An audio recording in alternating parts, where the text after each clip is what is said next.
Avant d'aborder les modalités de calcul des dépréciations, la norme IAS 36 précise les différents niveaux de détermination de l'impairment.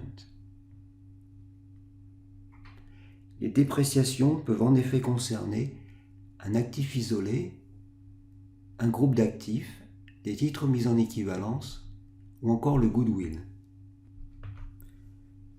À l'intérieur d'un groupe d'actifs pour lequel on peut identifier un actif particulier à déprécier, la norme précise cependant qu'il faut tout d'abord évaluer la perte de valeur de cet actif et enregistrer cette perte de valeur avant d'évaluer la perte de valeur éventuelle du groupe d'actifs auquel il appartient.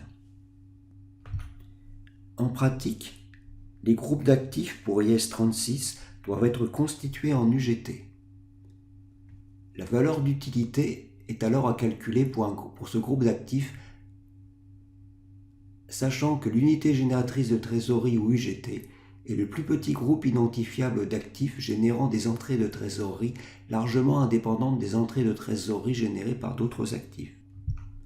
En pratique, une UGT, c'est une business unit ou une branche d'activité ou encore une ligne de produit ou une marque.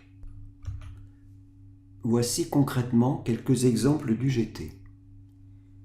Une filiale peut contenir plusieurs UGT. A l'inverse, une UGT peut contenir plusieurs filiales. C'est notamment le cas où une filiale A produit et une filiale B distribue. On prendra en considération deux UGT si A vend une partie de sa production à l'extérieur du groupe.